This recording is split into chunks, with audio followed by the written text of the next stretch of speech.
여러분, 안녕하세요. 지방 7급 시험 보시느라고 고생 많이 하셨고요. 어제 문제를 제가 딱 보니까요. 이번 지방 7급 시험은 제가 최근에 한 10년? 아니면 지금까지 본 시험 중에서 9급, 7급 모든 시험 통틀어서 가장 훌륭하게 출제가 된 것 같아요. 제가 참 감탄을 많이 했고 출제위원들한테 박수를 쳐주고 싶은 문제 하나하나가 그냥 허투루 생각 없이 그냥 낸 문제가 한 문제도 없었습니다. 정말 변별력, 난이도, 신경향, 반영, 그다음에 최근에 이슈화되고 있는 거, 또 실무 법령 문제 고루고루 균형 있게 정말 잘 출제가 된 것 같아요. 자, 제가 거기 코멘트를 출제평에 자세히 해놨거든요. 그리고 다운받아서 보시면 좋을 것 같고, 일단 난도는 꽤 높은 편이었고요. 분석을 한번 해보면 정답률이 90% 넘어가는 게 한 문제밖에 없었습니다. 80%대가 5문제. 여기까지는 이제 쉬운 문제였죠. 그리고 이제 70%, 60%, 50% 요게 중상 수준의 난도 문제인데 요게 9문제가 나왔거든요. 그러니까 이런 허리가 이렇게 탄탄하게 출제가 돼준 게 아주 좋은 출제예요. 그러니까 이런 문제를 통해서 정말 실력 있는 사람하고 없는 사람을 변별해주는 이제 그런 문제들이거든요. 그게 참 좋았고, 그 다음에 40%대도 3문제, 30% 이건 초고난도 킬러 문제인데요. 2문제. 그래서 일단 난도 측면에서는 중상 수준으로 7급은 그 정도는 유지가 돼야 되겠죠. 그래서 제가 이제 분석을 해보니까 전체 응시생 평균은 한 64점 정도, 그 다음에 상위 20% 합격권 성적은 한 84점 정도로 예상이 됩니다. 여러분들 한 80점, 85점 되면 맞으셨으면 합격 수준으로 맞으신 거고요. 한 70점대면은 조금 미흡한 거고. 자, 문제 하나하나 보시면은 다 좋은 문제들이 출제가 됐고, 특히 최근에 신경향으로 추가적으로 더 나올 수 있다. 최근에 모의고사나 마지막 그 마무리 커리에서 제가 강조를 드렸거나 모의고사에서 이제 다루었던 그런 문제들도 많이 출제가 됐거든요. 일단 A급, B급에서 11문제가 나왔고, 그 다음에 D급에서도 한 문제가 나왔습니다. C급이 한 8문제. A급, B급에서 4문제 나왔지만, 그냥 피상적으로 딱 암기하면 풀 수 있는 그런 문제가 아니고, 정말 기본 개념을 충실히 이해를 해야만이 풀 수 있는 그런 문제들이 많이 출제가 됐죠.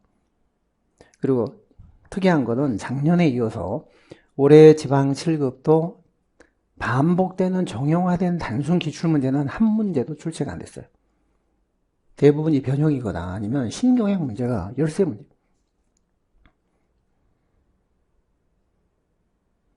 이 신경향 문제가 거의 중상 수준의 난도를 보였던 그런 문제들이거든요. 그래서 파트별로는 균형 있게 출제가 됐습니다. 여러분들이 아시겠지만 최근에 그 출제 흐름은 총론에서 그렇게 많은 문제가 나오지 않는다는 겁니다. 옛날에는 총론에서 한 6, 7문제가 나오고 나머지 강론은 다 이제 2문제, 3문제인데 요즘은 이제 4문제, 3문제 출제가 돼요. 자, 그러면 1번 문제 보겠습니다. 자, 행정위로. 이 문제는 정답률이 거의 90%대. 제가 그 정답률도 전부 다 표기를 해놨거든요. 다운받아 보시면 89%가 나왔는데요. 공단기 예측 프로그램에 따르면 그래요. 응시생들이 전부 입력을 해서 통계가 나온 거거든요. 옳은 거는, 자, 1번은 역관제 한계를 극복하고 행정 효율성을 높이려는 시도, 이거는 이원론이요. 행정과 정치를 분리시켜야 되니까. 이건 이제 이원론이요. 자, 1번 문제는 따라서 이게 이론론이 아니라 이원론이 돼야 됩니다. 이원론 하면 맞겠죠. 이건 틀렸고. 2번은요. 후행태주의는 행태론의 반기를 들고 가치 판단이나 정책을 지향하는 연구를 해야 된다는 거잖아요. 그러니까 이거는 반대죠. 이거는 후기가 아니라 그냥 행태주의의 특성이죠. 틀렸고. 별로 어렵지 않은 문제였죠. 1번은요. NPM은 시장물질을 도입을 해서 효율성과 성과. 요건 맞겠죠. 4번에 거버넌스는 우리 사회가 갖고 있는 문제를 정부가 독점적으로 해결하거나 이 정부가 갖고 있는 어떤 제도적 장치에 전적으로 의존한 것보다는 구성원들과 함께 협력적인 통치를 통해서 함께 해결하자는 것을 강조하잖아요. 협치를 통한 문제 해결. 따라서 독점적인 해결, 정부가 갖고 있는 어떤 제도에 전적으로 의존하는 해결. 이건 틀린 거죠. 답은 3번이었습니다. 별 어려움이 없었고요. 2번 문제는 조금 난도가 높았죠. 꽤 높았죠. 자, 그런데 이런 문제는 저희가 동영 때나 마무리 특강 때 제가 엄청 강조를 드렸습니다. 이 공직 봉사 동기로는 합감규 3가지 차원이 있는데 그 3가지 차원이 조금 까다롭게 나올 수 있으니까 깊이 있게 그 표를 아래에 있는 정리표에 내용이 그리고 좀 헷갈리게 돼 있어요. 예를 들어서 정책 과정에 대한 참여는 합리고 그다음에 또 중요한 정책에 대한 몰입은 감성이고 정부 전체에 대한 충성은 규범적 차원이고 그게 그 말 같은데 3개가 다 다르거든요. 보통 우리가 합리하면은 뭐 이해관계라든지 개인의 이득이라든지 뭐 이런 것만 생각하시는데 정책 과정에 대한 참여, 욕구 이런 것도 합리적 차원의 PSM으로 분류가 되거든요.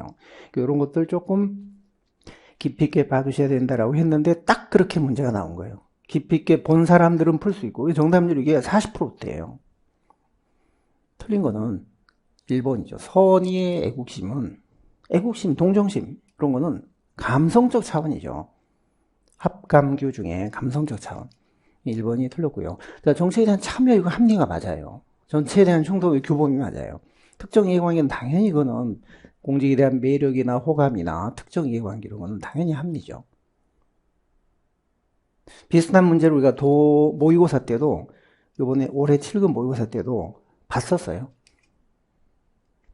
1번이 감성적 차원입니다. 그 밑에 제가 유제를 실제 동영 모의고사 때 썼던 문제를 제가 소개를 해드렸거든요. 여기 보시면은 그것도 답이 2번이죠. 한번 풀어보시고요. 자, 3번 문제 볼게요. 우리나라 예산제도인데 정답률이 66%거든요. 그러니까 이 60%대 문제가 중상급 난이도의 문제인데요. 굉장히 좋은 문제예요. 그러니까 여기서 실력 차가 확 나는 거예요. 실력 차이를 변별할 수 있는 문제가 거의 한 10문제가 나오다 보니까 제대로 공부를 하신 분과 그렇지 않은 사람들은 차이가 많이 나겠죠. 이것도 수업 때 제가요 몇 번 말씀드렸어요. 어떤 얘기냐면 지금 1번하고 4번이 주로 문제가 되는데 2번이 틀렸다는 건 잘 아시잖아요. 최근에 자율편성제도는 거시적 하향적이잖아요. 한도를 위해서 정해주고 한도 내에서 예산을 편성하도록 하는 거니까 거시적 하향적이에요. 얘는 틀렸고. 자, 그 다음에 예산을 회원도 개시점까지 의결을 못하면 우리는 준예산이잖아요. 준예산. 옛날에 10대 가예산, 지금은 준예산. 영국, 미국, 일본은 잠정예산. 다 합쳐서 잠정적 예산이라고 하죠. 가예산이라는 고유명사를 쓰면 안 돼요. 옛날에 10대만 썼던 거고요. 이건 완전히 틀렸고, 이제 1번이냐 4번이냐 하는 건데, 자, 4번 이거 국민과 주민, 국가재정법과 지방재정법은 다른 거잖아요. 주민은 지방제도고, 국민은 국가제도이기 때문에, 이게 주민참여예산이라고 있고, 주민이라고 했으면 이거는 지방재정법이라고 해요. 국가재정법에 규정되는 거는 주민이 아니에요. 국민참여예산제도예요. 국민참여예산제도. 이런 거 구분해야 된다. 많이 강조드렸는데 이건 당연히 이건 틀렸죠. 그럼 1번이 맞는데 1번을 이제 이렇게 생각하실 수도 있겠어요. 예산을 우리나라니까 품목별 예산제도를 지금 사용하고 있냐? 프로그램 예산으로 바뀌지 않았느냐? 근데 제가 프로그램 예산이 도입됐지만 말단에 가서는 편성 미목, 통계 미목, 말단에 가서는 여전히 품목별 예산을 쓸 수밖에 없고 쓰고 있다. 그리고 아무리 개혁적인 예산제도가 도입된다 하더라도 품목별 예산이나 품목별 분류는 여전히 쓰일 수밖에 없다. 사라지지 않는다. 그런 얘기 많이 들었잖아요. 그러니까 우리도 품목별 예산 제도를 사용하지 않고 있는 게 아니에요. 사용하고 있어요. 다만 그게 맨 말단에 가서 이제 편성 비목, 통계 비목에서만 쓰는 거. 그 앞에는 전부 프로그램 중심으로 돼 있죠. 그러니까 우리나라가 프로그램 예산 제도를 도입을 했지만 품목별 예산 제도를 사용하지 않고 있는 건 아니기 때문에 1번 지문이 이게 맞는 거예요. 그러니까 이런 데서 이제 실수를 해서 이제 66%가 나옵니다. 거기까지 생각이 이르지 못한 분들은 이제 틀렸고, 그 생각을 하신 분들은 맞았고요. 그런 분들이 66%. 4번, 성과관리제도 올리지 않은 거. 이건 정답률이 92%, 제일 높았거든요. 4번의 끝에 보시면 공공부문의 성과 측정이 용이하다고 틀린 거죠. 자, 우리 공공부문의 서비스는 무형적이고 추상적이고 다양하기 때문에 성과 지표도 다양하고 비교하기도 어렵고 그래서 측정과 비교가 쉽지가 않습니다. 다양하기 때문에 여기까지는 맞겠죠. 근데 측정이 용이하다 이게 틀린 거죠. 이건 별로 어려움이 없었고요. 자, 5번 문제. 5번의 정답률이 82%였습니다. 별로 안 틀렸는데요. 이것도 뭐 어려운 문제는 아니었죠. 막스 베버의 이념형 관료제. 전임직이잖아요. 직업군 문제이기 때문에 전임직. 자신의 전 노동력을 한 가지 일에만 다 투입을 해서 그거에 올인해야 돼요. 그러니까 파트타임이나 이런 거는 권장되지 않습니다. 전임직을 강조합니다. 그리고 분업과 계층제 형태를 띤 전형적인 기계적 구조. 이게 관료제죠. 그건 맞겠죠. 3번이요. 급여, 연공급이죠. 성과급이 아니라. 이게 틀렸네요. 그러니까 뽑을 때는 능력과 성과에 따라서 뽑는 실적주를 취하지만 들어와서 보수, 승진, 인사 이런 거는 전반적으로 연공 중심이에요. 실적주의와 직업군 문제가 결합된 제도가 막스 베버의 관료제입니다. 3번 틀렸고요. 문서주의. 문서 중심으로 행정을 한다. 그러니까 3번만 틀렸네요. 자, 막스 베버의 근대 관료제가 이게 이념형 관료제인데 전형적인 기계적 구조다. 계층제, 분업, 직권, 그다음에 법규로 모든 행정을 한다. 문서의 근거를 남긴다. 그다음에 뽑을 때는 실적과 능력, 뽑은 다음에는 연공서열. 그러니까 똑똑한 놈 뽑아다가 바보 만든다. 수없이 제가 말씀드렸던 내용이었습니다. 그 다음에 온정과 의리, 감정, 편견, 열정과 증오를 다 배제하고 정말 객관적인 법규나 규정에 따라서 보편타당한 행정을 해야 된다. 개인의 입장이나 여건을 고려하면 안 된다. 이게 바로 임퍼스널리즘, 비정의성, 비개인화, 몰인간적 초연성. 막스 베버 이념형 관료제의 가장 중요한 특성이죠. 자, 그래서 5번의 답은 3번이고요. 6번은요, 고용문단. 정답률이 58%였거든요. 그러니까 이런 문제가 실력 차이예요. 자칫하면 틀릴 수 있는 문제인데 실력, 내공이 갖추어지거나 웬만큼 공부가 되신 분들은 이런 문제를 안 틀린다고요. 답은 뭐예요? 맞는 거거든요.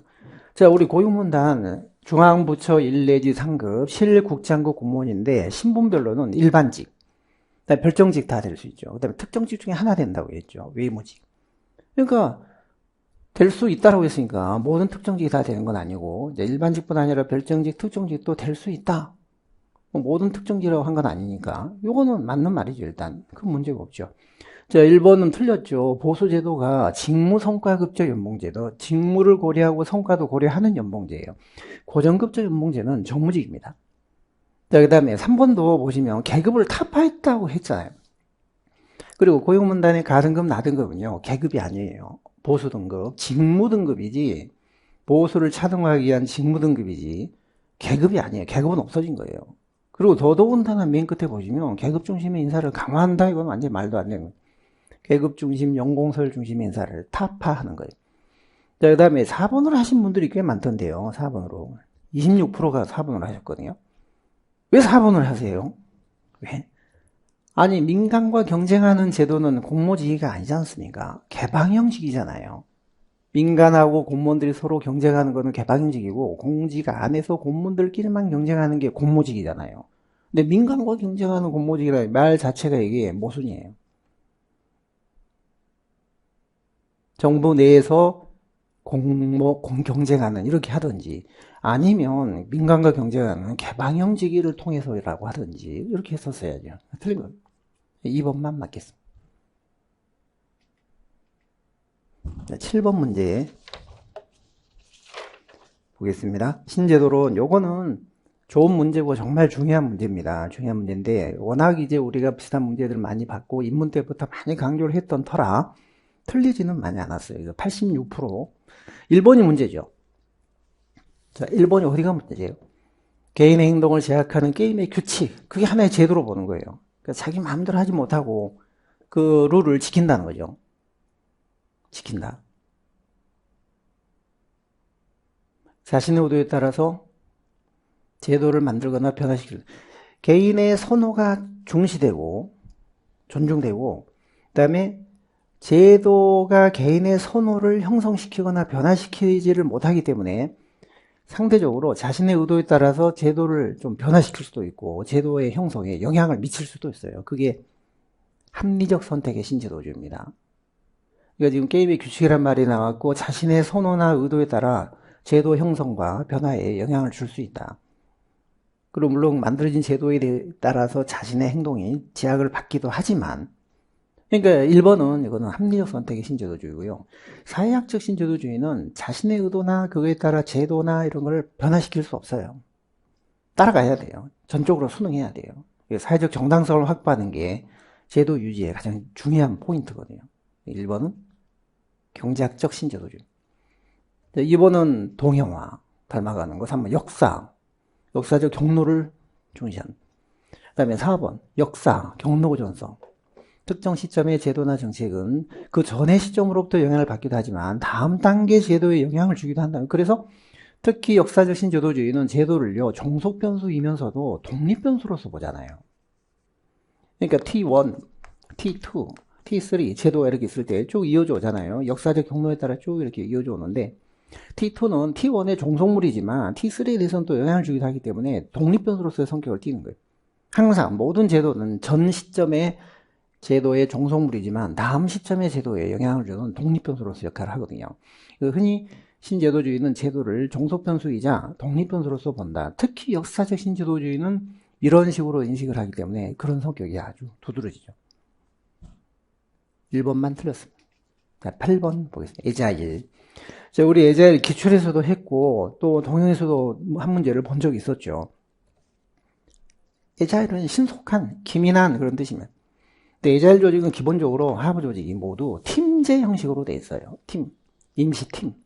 과제가 발생하면 임시팀을 만들어서 바로바로 달성을 하고 해결을 하고 달성되면 해체되고 또 다른 조직이 등장하고. 그러니까 4번은 정확하게 팀제의 팀이란 건 주로 임시 과제를 해결하기 위하여 해체 모여했다가 또 과제가 달성되고 나면 또 해체 모여서 다른 과제를 또 맡고 이런 식으로 해체되고 재조직화되고 또 해체되는 그런 과정이 반복되는 그런 형태예요. 항상 고정된 무슨 국 이런 게 있는 게 아니라. 그러니까 4번은 정확히 맞는 말. 나머지 다 틀린 거예요. 시간 소요 안 되죠. 왜 팀제는 에자일 조직이라는 건 하부 조직이 모두 팀제 형식으로 되어 있는 거예요. 팀이 모여서 에자일 조직이 되는 건데 왜 신속하냐? 의사결정 단계가 축소되거든요. 팀장, 팀원들한테 권한이 다 분산되기 때문에 의사결정 단계가 축소가 되니까 신속해요. 그 다음에 2번, 신속하려면 처음부터 뭐 오랜 시간 머리 싸매고 기획하고 완벽하게 무슨 안을 만들어서 하는 게 아니에요. 바로 즉흥적으로 바로바로 대응을 하는 거예요. 2번 같은 경우는요, 전통적인 기계적 구조의 특성이에요. 완벽하게 기획을 해서 완결하는 거. 3번은 신속한 대응.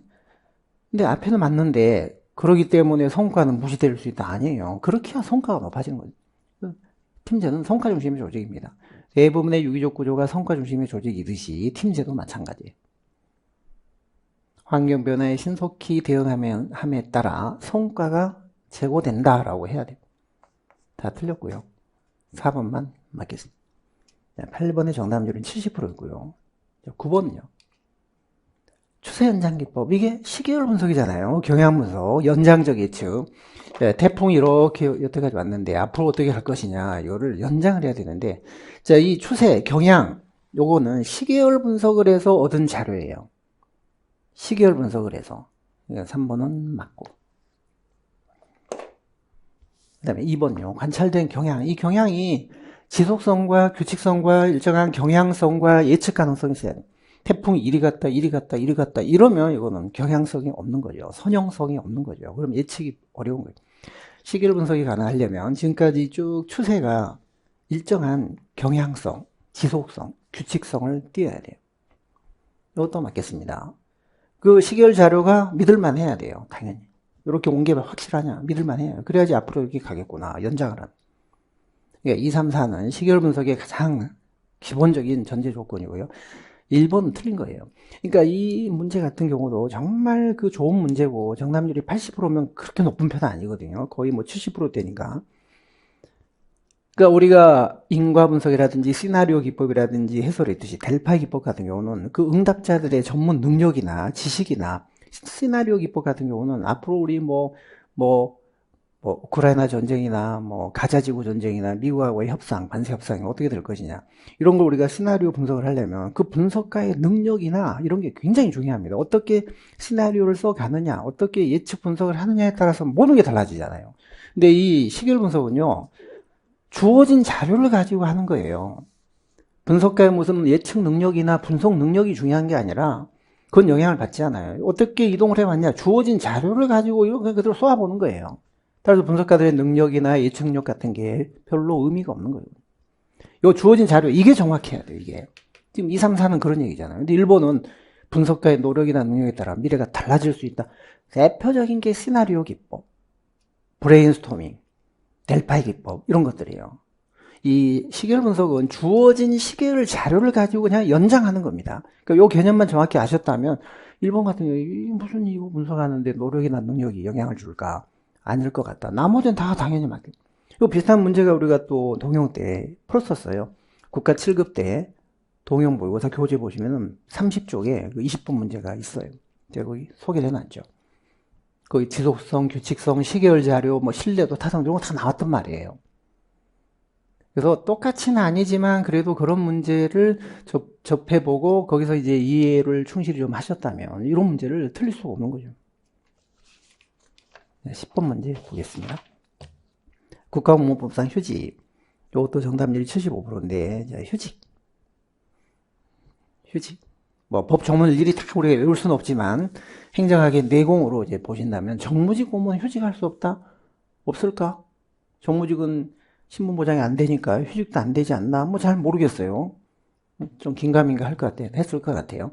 본인이 거부하면 임용권자 휴직을 명할 수 없다. 이건 우리가 틀렸다는 건 알 수 있습니다. 왜냐하면 수업 때 제가 말씀드렸던 직권휴직이라는 게 있잖아요. 청원휴직이 있고 직권휴직이 있어요. 자, 청원휴직은 자기가 희망을 해서 휴직을 하는 겁니다. 국제기구에 취업을 했다든지, 유학을 간다든지, 아이 출산했다든지, 양육을 한다든지, 가족을 부양하거나 돌본다든지, 이런 거는 본인이 신청을 해서 청원, 희망해서 휴직을 하는 거고, 이거는 임명권자가 강제로 휴직을 시키는 거예요. 본인 의사에 관계없이 저 정신 말짱한데요. 아니야, 너 이상해. 좀 치료받아야 되겠어. 강제 입원하듯이 강제 휴직을 시키는 거예요. 그게 직권휴직이에요. 이런 경우는 본인 의사에 관계없이 휴직을 명하여야 합니다. 임용권자의 어떤 재량이 없어요. 무조건 휴직시켜야 돼요. 정신적 장애로 장기요양, 병역 소집, 그다음에 소재가 불명확할 때 무슨 일이 터져서 죽었는지 살았는지 모르는 거예요. 노조 전임자로 선발이 됐을 때, 조합장, 지부장. 이럴 때는 본인의 의사에 관계없이 직권으로 휴직을 명하여야 합니다. 명할 수 있다가 아니에요. 그러니까 이 2번 지분은 분명히 틀렸다는 걸 알 수 있잖아요. 자, 그 다음에 3번 같은 경우 보시면 이것도 휴직 기한이 끝나고 이건 복귀 신고를 합니다. 자, 군대 갔다 와서 저 군대 갔다 왔어요. 복직해 주세요. 신고하잖아요. 그러면 이거는 당연히 군대 갈 때도 휴직을 명령했듯이 복귀, 군 복무가 끝나고 복귀 신고를 하면 이거는 재량의 여지가 없어요. 무조건 당연히 복직이에요. 승인해주고 심사하고 이런 거 없어요. 당연히 복직이에요. 승인을 거쳐 아니에요. 당연히 복직된다예요. 자, 그 다음에 4번. 정신상 장애로 요양이 필요할 때 휴직하면, 휴직은 보통 이제 1년인데요. 1년인데, 치료가 끝나지 않으면 추가로 1년 더 연장할 수 있습니다. 1년 범위 내에서. 이게 원칙이고. 자, 그런데 장교양 같은 경우를 하더라도 공무상 질병으로 자기 개인 잘못 없이 공무상 근무하다가 질병이나 장애가 생겼다. 다쳤다. 그래서 장교양이 필요하면 이 경우는 3년까지 휴직할 수 있고 추가로 2년 더 연장할 수 있어요. 이런 예외가 있긴 하지만 좌우간 이런 경우는 연장 가능합니다. 모든 휴직은 기간도 다양하지만 연장을 대부분 할 수 있어요. 일정 기간 안에서. 이 국비 유학 같은 경우도 2년간 휴직할 수 있거든요. 저도 2년간 휴직 신청하고 1년 반 동안 공부하다 왔는데 2년간 휴직 신청을 하고 추가로 1년 더 연장할 수 있어요. 그러니까 모든 휴직은 기간이 일률적이지 않고 이렇게 다양하면서 연장을 할 수 있는 게 있어요. 그러니까 4번 이거는 이제 맞겠다라고 생각하시고, 정무직도 공무원인데 이거 휴직 이게 뭐 안 되겠냐. 장관 하다가 뭐 몸이 아프거나 하면 휴직할 수도 있겠고, 이건 잘 모르겠지만 요거는 큰 문제가 없는 거예요. 그렇게 생각해서 여러분들이 3, 4번으로 답을 많이들 하셨어요. 75% 나왔습니다. 저희가 최근에 동해모의고사 때 직권휴직 사유가 많이 다뤘잖아요. 문제에서도 다루고 제가 많이 강조도 드렸습니다. 자, 11번. 이건 이제 기출문제에서 비슷한 문제가 있었는데요. 자, 주민자치위원회하고 자치회하고, 옛날에는 주민자치위원회가 법에 근거 없이 자문기구로 운영되다가 요즘은 지방분권특별법에 의해서 주민자치회라는 게 만들어지고, 그게 이제 읍면동의 풀뿌리 민주주의로 자리매김을 하고 있다. 그래서 주민자치위원회가 주민자치회로 무게중심이 이렇게 전환되고 있다. 이런 얘기 몇 번 들었잖아요. 자, 그런데 옳은 거 찾는 겁니다. 정답률이 40%밖에 안 됐습니다. 함정을 많이 만들어 놨더라고요. 자, 1번 같은 경우에 이제 주민자치위원회 읍명동 단위 설치하는 자문기구였으나, 여기까지는 맞아요. 근데 현행 자치법에서 법정가 사라져서 더 이상 운영되지 않는다. 옛날에도 자치법에 근거 없었어요. 조례로 운영을 했지 자치법에 근거가 없었던 법정기구가 아니에요. 임의기구, 임무기구, 단순 자문기구예요. 그래서 옛날에 자치법에 근거가 있었는데 그게 사라졌다 이 말. 틀렸고, 그리고 더 이상 운영되지 않는다는 것도 틀렸습니다. 이것도. 물론 주민자치위원회가 주민자치회로 무게중심이 점점 바뀌면서 이렇게 옮겨가고는 있어요. 그러나 아직도 많이 남아있습니다. 2번은요. 주민자치회는 뒤쪽은 다 맞는데 이게 법이 틀렸잖아요. 지방분권특별법이라고 여러 번 얘기했죠. 자치법이 아니라 지방분권특별법이다. 이것도 틀렸고. 3번은요. 주민투표제도. 주민들의 청구로 이루어진다. 단체장은 주민투표를 발의할 수 없다. 주민투표는 이거 틀린 겁니다. 주민투표는 주민이 청구할 수도 있지만 의회가 청구할 수도 있고 단체장이 직권으로 붙일 수도 있지만 발의는 단체장이 하는 거예요. 발의는. 자, 청구는 주민투표를 해주세요라고 이제 청구하는 거고, 발의는 뭐냐면 그 청구가 적법했을 때 단체장이 선관위하고 협의를 해서 날을 잡아서 언제 무슨 건에 대해서 주민투표 하겠습니다라고 공표하는 게 발의예요. 발의는 누구만 할 수 있어요? 단체장만 할 수 있는 거예요. 이것도 기출부터 뭐 동영태까지 여러 번 말씀드렸던, 발의는 단체장만이 할 수 있다라는 거, 이거 아신다면 이건 당연히 틀렸고. 자, 그 다음에 4번. 주민자치회는 자치단체가 있다는 사람. 이게 맞습니다. 주민자치위원회는 실질적인 자치권이 없어요. 그냥 단순 자문만 하는 거고, 근데 주민자치회는 실질적으로 자치 기능을 위탁받아서 대신 하는 자치 실행기구다. 주민 대표성도 높고, 실질적인 자치를 실행하는 기구다. 풀뿌리 민주주의에 기여할 수 있는 기구다. 그러니까 4번이 맞는 거죠. 임의기구, 법정기구, 이거는 이 조건자가 읍면동장, 저기는 기초단체장, 주민대표성이 이게 더 높고, 실제 자치를 실행하는, 사무를 일부 위탁받아서 실제 처리하는 실행기구, 이건 단순 자문기구예요. 그런 권한이 없어요. 그래서 맨 아래 보세요. 이거 다 동영 때, 기출 때 다 제가 보여드렸던 빔인데요. 주민자치위원회에서 주민자치회로 풀뿌리 민주주의 중심이 이동하고 있다. 점점 없어지고 있는 데도 있어요. 다 없어진 건 아니고. 12번. 정답률이 40%. 아니다. 60%. 지방공기업의 적용 대상. 자, 이것도 직영 적용 대상 사업. 지방공기업법의 적용 대상 사업. 거기 보면 직영기업이라는 게 있거든요. 자치단체가 직접 경영해야 되는. 그게 이제 주택건설, 토지개발, 택지개발, 공영개발이라고 이제 하수도, 상하수도. 근데 마을상수도는 제외한다고 돼 있잖아요. 아래 정리표를 보시면 공업용수, 하수도 이런 건 포함되는데 마을상수도는 제외예요. 마을상수도는. 답이 3번입니다. 지방자치단체가 직접 경영해야 되는 직영기업의 대상 사업이 지방공기업법에 이렇게 지금 10가지가 규정이 되어 있잖아요. 근데 이 중에 마을상수도는 제외지만 도시철도는 포함이고, 여기는 또 지방도로는 유료도로, 유료도시사업만 해당한다. 그래서 마을상수도는 제외고 도시철도는 포함이고, 요거 우리 기출 때인가 이런 데도 조금 얘기를 드렸었는데요. 마을상수도는 제외다. 뭐는 제외되고 뭐는 포함되는 게 있으니까 조금 신경 써야 됩니다. 이렇게 말씀을 드렸는데, 이게 1번이 마을상수도가 포함돼서 얘가 틀린 거예요. 자, 13번 증거 기반 정책 결정. 이거 또 나왔어. 77%. 특징만 모두 고르면. 거기 제가 유제를 소개해드렸는데 국가 7급 동영에서 비슷한 문제를 봤었거든요. 특히 니은에 보시면 이게 문제가 있습니다. 증거자료 수집이 어려운 보건과 복지보다, 근데 이런 게 증거 수집이 더 용이한 정책들이에요. 보건, 형사, 복지, 교육 정책 이런 거는 증거 수집이 용이하고 그걸 토대로 객관적인 과학적인 행정을 할 수 있는 그런 증거 기반 정책 결정을 할 수 있는 그런 영역이에요. 그러나 국방, 외교, 문화 이런 거는요, 이데올로기나 개인의 철학이나 가치관, 신념이 개입될 수밖에 없는 그런 거기 때문에 이거는 증거 중심을 할 수가 없어요. 그래 지금 미국하고 관세 협상 같은 거 할 때 무슨 객관적인 증거를 갖고 하나요? 그냥 주장하고 타협하고 양보하고 뭐 협상하고 하는 거잖아요. 따라서 국방, 외교, 문화 정책은요, 증거 수집이 어렵고 개인의 어떤 가치관, 철학, 신념, 정책 요인이 많이 작용을 하기 때문에 객관적인 증거를 가지고 할 수 있는 그런 영역이 아닌 거예요. 이게 바뀐 거예요, 지금요. 증거 수집이 용이한 아니면 증거 수집이 어려운 이런 정책들보다도 이런 정책에 주로 제한적으로 활용되고 있다. 그렇게 하지 맞습니다. 그러니까 니은은 틀린 거죠. 대부분 증거에 기반하여 행정을 하자는 거니까 맞겠고요. 자, 디귿은 2020년에 헤드라는 학자가 증거 중심의 정책 결정을 주장할 때 그 네 가지 요건을 얘기했는데 그 중에 포함되는 거예요. 전문가가 있어야 되고 다양한 정보가 수집이 돼서 그게 기반을 이뤄야 되고 정보 인프라가 뒷받침을, 그게 정보 기반 프레임워크예요. 이런 게 뒷받침이 돼야 객관적이고 실증적인 증거 중심의 정책을 할 수가 있다는 거죠. 2020년 헤드라는 사람이 증거 기반 정책을 강조했던 사람이거든요. 그 사람의 그 요건에 나오는 얘기예요.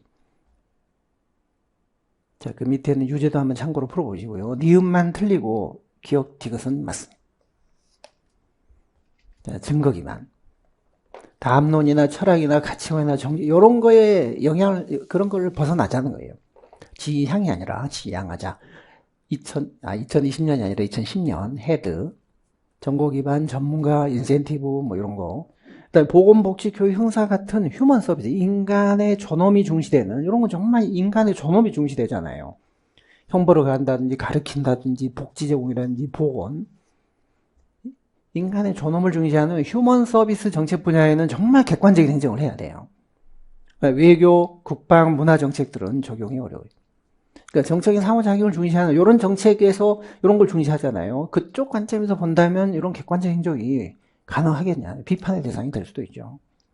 우리도 법이 만들어지죠. 2020년 데이터 기반 행정법, 전자정보의 한 요소입니다. 그리고 너찌론도 주먹구식을 하지 말고 정말 객관적인 증거를 가지고 검증된 증거를 바탕으로 옵션을 설계해서 바람직한 행동을 유도하자, 이런 증거 기반 선택을, 대안을 중시하잖아요. 14번. 이 문제, 이게 정답률이 38%예요. 저는 이 문제 딱 보고 이게 드디어 나왔구나. 우리 학생들은 많이 맞추겠군요. 이제 선행정학 커리를 따르신 분들은 요 38%보다는 정답률이 조금 높았을 것 같긴 한데요. 자, 하우스와 에반스가 주장한 경로 목표 이론, 리더십 이론이잖아요. 리더십에도 경로가 있다. 근데 그게 원인 변수, 상황 변수, 매개 변수를 거쳐서 결과 변수로 이어진다고 했잖아요. 그때 그 매개 변수로 VIE, V 부름의 기대 이론이 접목이 되잖아요. 이거 우리 설명드렸잖아요. 하우스 에반스, 경로 목표가요. 원인 변수, 상황, 원인 변수가 지원 참성이에요. 지원 참성이고, 부하들의 특성과 과업의 환경이 이제 상황 변수로 영향을 주고, 그 다음에 부하들이 이런 매개 변수에 대해서 어떻게 지각을 하느냐. VIE, 기대감, 수단성. 내가 얻게 될 결과가 정말 내가 인센티브, 선호, 매력을 느끼고 있는 그런 결과물이냐. 이런 VIE, V 부름이 얘기하는 기대 이론에서 얘기했던 그런 세 가지 변수를 매개 변수로 접목을 시켜서 그게 결과 변수로 나타난다는 거거든요. 그러니까 경로 목표 모형은 V 부름의 기대 이론을 바탕으로 발전된 이론이에요. 근데 이제 그 경로 목표 모형에서 이게 작용한다. 기대 이론의 세 가지 변수가 매개 변수로 접목이 됐다. 요거 말씀을 많이 드렸는데 그 생각을 떠올렸다면 이거는 좀 쉽게 2번이 답이 될 수 있는데 이제 그게 안 되니까 경로 목표 하니까 목표가 포함된 3번으로 많이들 가셨어요. 3번. 45%가. 목표 설정이고, 여기도 목표가 있고, 여기도 목표가 있으니까, 이거 아니겠느냐. 이게 그냥 막 아무렇게나 푸시면 안 되고, 그러니까 요 경로 목표 이론의 구성을, 경로를 정확하게 알고 있냐, 모르냐를 물은 거예요, 이 출제자는. 단순히 암기해서 그냥 풀 수 있는 문제가 한 문제도 없었어요, 요번에. 그래서 제가 정말 좋은 출제라고 말씀드려요. 지난번 국가 7급보다 훨씬 좋은 출제. 훨씬이 아니라 비교가 안 될 정도. 15번. 전자정보. 이 문제도 마찬가지예요. 정답률이 23%인데요. 정말 그건 초고난도 킬러 문제인데요. 이 문제도 물론 1번, 2번, 1번이냐 2번이냐 3번, 4번은 문제가 없어요. 접근성, 활용 능력 면에서 발생하는 격차. 이걸 디지털 디바이드, 정보 격차라고 한다.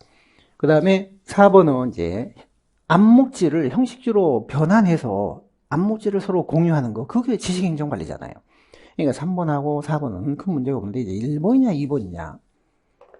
굉장히 어려운 지문이고 정말 어려운 지문이에요. 이건 저 킬러 문제입니다. 킬러 문제. 뭐 틀릴 수도 있는 문제고. 그런데 사실 1번 지문 같은 경우 이건 틀렸다라는 건요. 우리가 올해 동영은 아니지만 작년도 동영 모의고사 때 이런 문제가 있었습니다. 제가 거기 소개를 해놨죠. 거기 보시면은 뭐라고 되어 있냐면 공공 데이터 제공 및 이용할 수 이건 정부가 갖고 있는 빅데이터를 정부가 그냥 사장시키지 말고 민간에게 적극 개방을 해서 민간이 그걸 이용할 수 있도록 활성화를 도와주도록 그런 법이에요. 그냥 갖고만 있지 말라는 거예요. 그렇기 때문에 공익적인 목적에 한해서 공공 데이터는 이렇게 하는 게 아니에요. 영리 목적으로도 영리를 위하여도 이걸 가지고 이용해서 콘텐츠를 개발하고 이런 걸 활용할 수 있게 해야 됩니다. 따라서 영리 목적의 이용을 금지시키거나 제한해서는 안 된다는 규정이 있어요. 법에 보면. 영리 목적의 이용을 제한하거나 금지시켜서는 안 된다. 꼭 공익에 한해서만 이걸 이용하게 하는 건 아닌 거예요. 이 법 취지 자체가 정부가 갖고 있는 공공 데이터를 민간에게 적극 개방, 제공해서 그들이 이용할 수 있도록 도와주는 그런 법이거든요. 정부가 그냥 공익만을 위해서 이용해라 그러면 이 빅데이터 활용이 안 되잖아요. 거기 유죄도 보시듯이 제가 그래서 그 법을 딱 집어서 모의고사를 만들었던 거예요. 이용 또는 이용을 금지 또는 제한해서는 안 된다. 제한할 수 있다라 그게 틀린 지문이에요. 그러니까 1번은 공익에 한해서 이게 문제가 있겠구나. 그걸 떠올리는 분들이라면. 근데 이제 2번 보시면 언뜻 보면 이게 틀린 것처럼 본인 동의 없이 가명 정보를 민간에서 활용할 수 있다. 본인 동의 없이. 본인을 식별할 수 있는 원 정보라면, 본래 원 정보라면 동의 없이 이용할 수 없겠죠. 근데 지금 문제는 가명 정보잖아요. 가명 정보. 자, 개인정보 보호법에 보면 가명 정보라는 말이 있어요. 가명 정보. 이거 맞는 말이에요. 가명 정보는 뭐냐면요. 누가 본인인지를 식별하려면 추가적인 정보를 결합해야만이 본인을 알 수 있는 그런 게 처리된 정보예요. 그냥 딱 그것만 보면 이게 누군지를 알 수 없는 정보예요. 그게 가명 정보예요. 그러니까 가명 정보란 건 뭐냐면 개인정보를 보호하면서도 그 다음에 공익적인 목적이나 연구 목적이나 뭐 통계를 위한 그런 목적으로는 이걸 개인정보를 사용할 수 있도록 이걸 절충시킨 산물이에요. 개인정보를 보호하면서도 가명정보를 해놓으면 누군지 모르잖아요.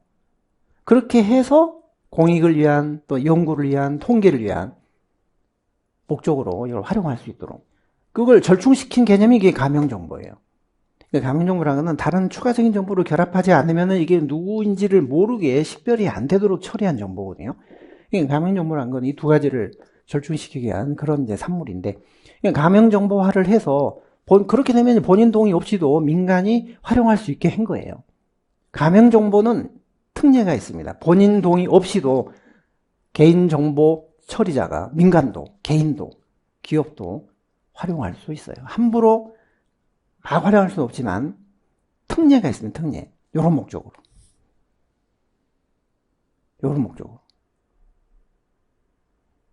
사용할 수 있다.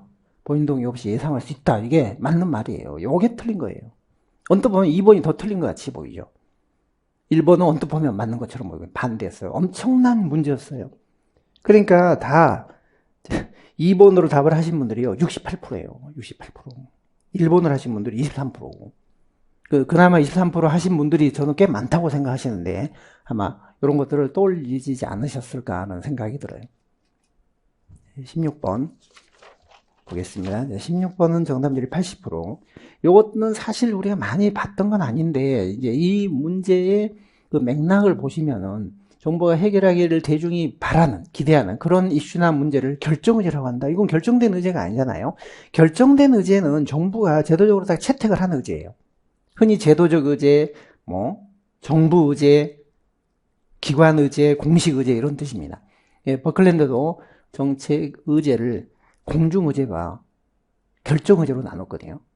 근데 공중 의제는 국민들이 바라는, 해결하기를 바라는 그런 상태의 의제고, 결정 의제는 정부가 채택을 한 그런 의제.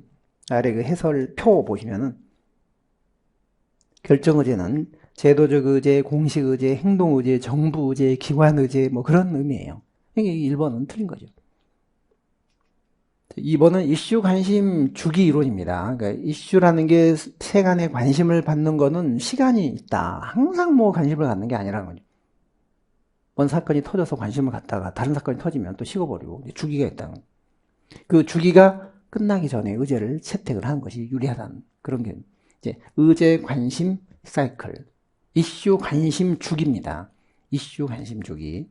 자, 3번은 무사결정모, 4번은 3P, 킹돈의 흐름창 모형 3P. 이번 문제가 한 2개의 지문은 조금 쉽고 2개는 정말 2개 중에 어느 하나가 맞는지 그 구별이 어려운 그런 지문들이었어요. 자, 17번 문제도 보겠습니다. 정답률이 44%. 이것도 정말 행정학 내공인 것 같아요. 조세 지출 예산이라는 게 뭔지 구조, 어떻게 하는 건지 그걸 이해를 하고 계신 분들은 이게 답이 4번이 될 것 같다라고 추론을 많이 하셨을 것 같아요. 그런데 44%가 4번을 하셨고 40도 3%는 3번을 하셨어요. 자, 성인지 예산 결산서 다 있잖아요. 온실가스 감축인지 예산 결산서도 다 있는 거고, 성인지 기금 결산서도 있고, 성인지 기금 계획안도 있고, 성인지 기금 결산서도 있는 거예요. 그런데 조세 지출 결산서란 말 들어보셨나요? 한 번도 전 얘기한 적이 없고, 여러분들도 한 번도 들어보신 적이 없어요. 자, 조세 지출 예산이라는 게 뭐냐?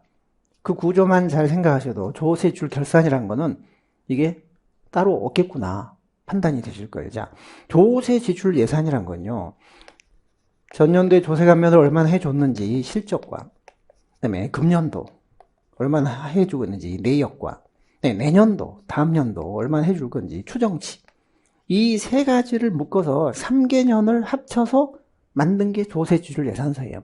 그러니까 내년도에 얼마를 감해 주려고 합니다. 이렇게 해도 되겠습니까? 라고 국회에 물어보고 심의를 받는 게 이게 바로 조세 지출 예산서고요. 지난해 요만큼 조세 감면 해줬어요. 이게 바로 조세 지출, 사실상 이런 명칭은 없지만 사실상 조세 지출 결산에 해당하는 거예요. 지난해 이만큼 감면해 줬습니다. 실적을 보여주는 게 이게 사실상 조세 지출 결산이고, 요건 내년도에 이만큼 감해주려고 하는데 괜찮겠습니까? 이게 조세 지출 예산이에요. 이 세 가지로 묶여져 있는 게 조세 지출 예산서의 구조예요. 그러면은 조세 지출 결산은 따로 필요 없잖아요. 여기 있기 때문에. 3년 단위로 계속 1년 지나면 버리고 추가하고 버리고 이렇게 해서 제출해주면 이게 바로 결산에 해당하는 내용이기 때문에 별도의 조세 지출 결산서는 의미가 없는 거예요. 만들 이유도 없고. 조세 지출 예산서의 구조만 좀 생각을 하셨더라면, 그리고 한 번도 들어본 적도 없잖아요. 조세 지출 예산만 있지 결산이라는 말은 법에도 없어요. 아예 정부 내에서 이거 부르는 말이 없어요. 이거를 결산으로 본다는 거죠. 본다. 18번 공무원연금제도, 이것도 정답률이 64%밖에 안 됐습니다. 2번을 좀 하셨는데, 자, 요거는 그렇게 많이 틀릴 게 아닌데, 단체장, 선거직은 제외잖아요.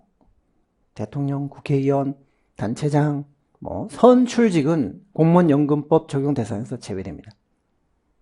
1번은 맞죠. 2번.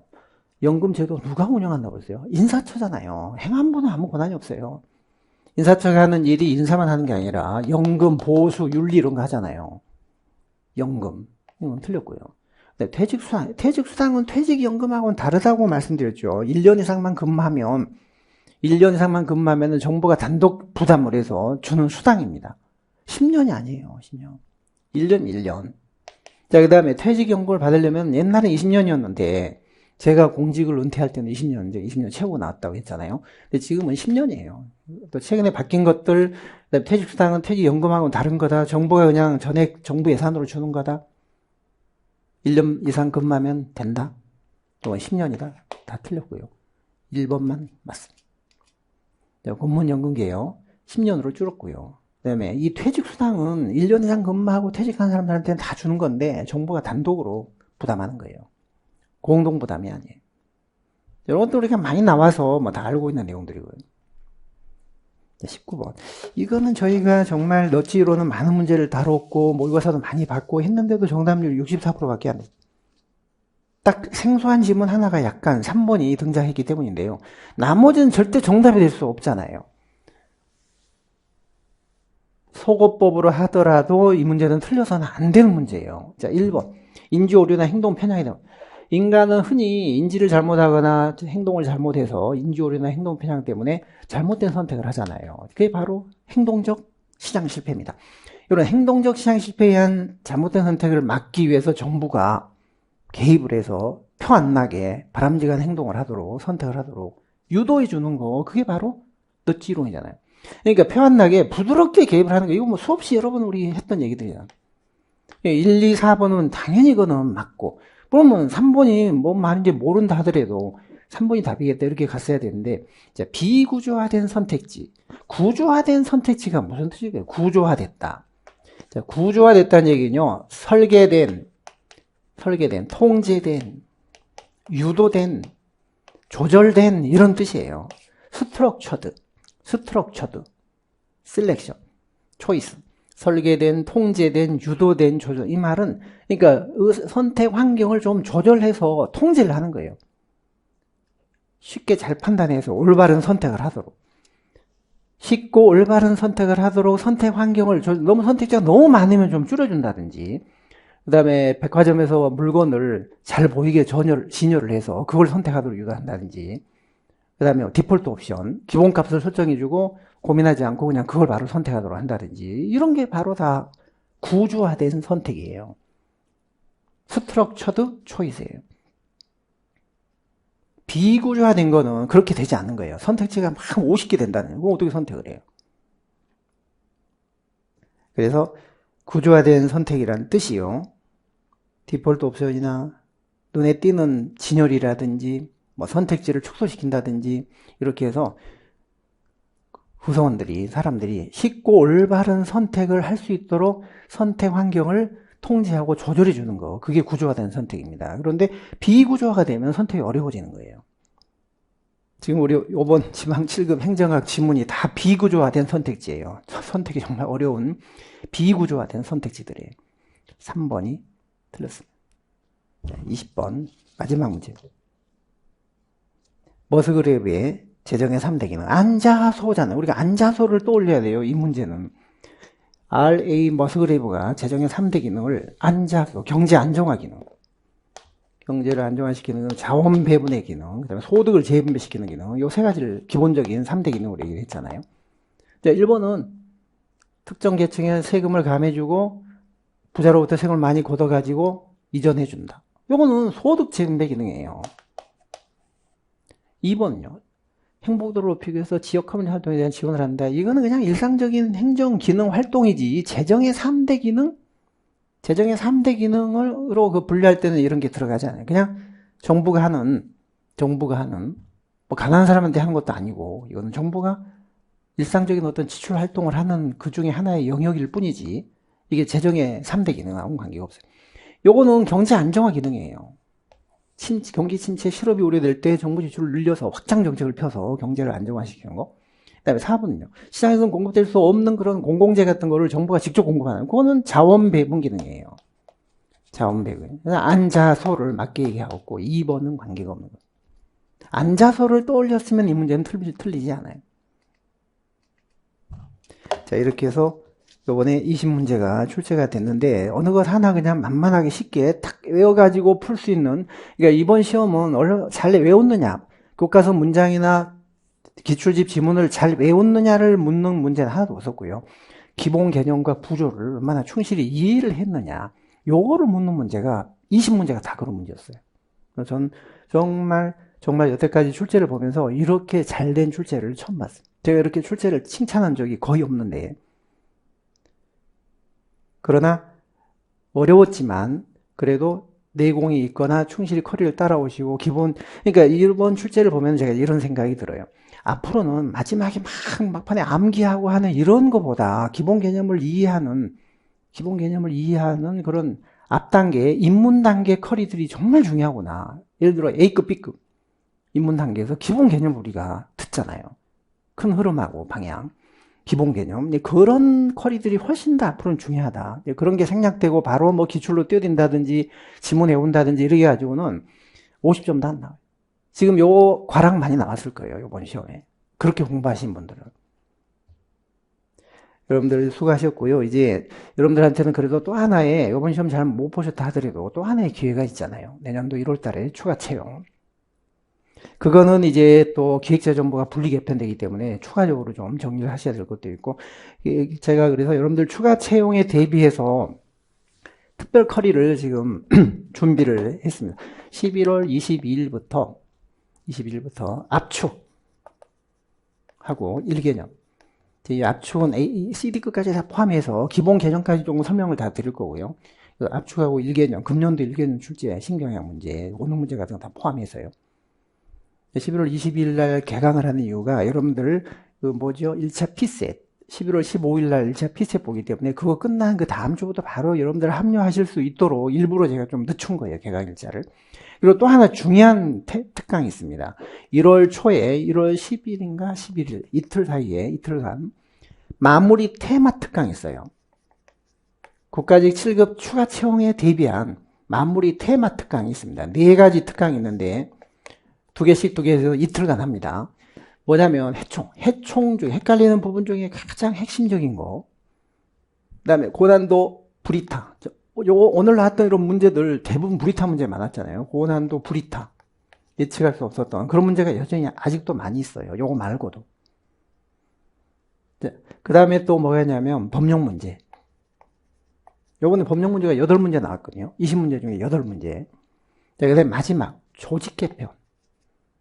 이재명 정부 들어서 생긴 조직 개편, 이게 또 반영돼야 돼요. 그러니까 이제 국가직 7급 추가 채용은 정부 조직 개편 내용까지 반영해서 여러분들이 공부를 하셔야 돼요. 이게 1월 2일자로 기재부가 기획예산처와 재정경제부로 분리가 되는데 그게 좀 복잡해요.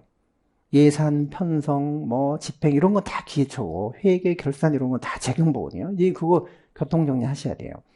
저희 홈페이지에 정원표가 다 올라가 있으니까요. 근데 이 압축 들으실 때 제가 다 정리를 해드릴 거예요. 요거는 아예 이 교재는 지금 다음 주에 나오는데 일개는 이거는 아예 그렇게 바꿔서 다 교재가 나와요. 기획처 재정경제부가 분리된 상태로 정답도 다 수정되고 해설도 수정돼서 그렇게 출간이 됩니다. 마무리 테마 특강 마지막 날 그걸 할 거예요. 그래서 국칠 추가 채용 대비해서는 요 2개 커리 기본적인 이론을 다시 한번 점검해야 되고요. 금년 1개정 기출문제 신경향 이건 마스터해야 되고요. 마무리 테마 특강 이 정도를 들으시면은 좋을 것 같습니다. 자, 그러면 오늘 지방 7급 행정학 기출해설은 이걸로 마무리하도록 할게요. 수고하셨습니다.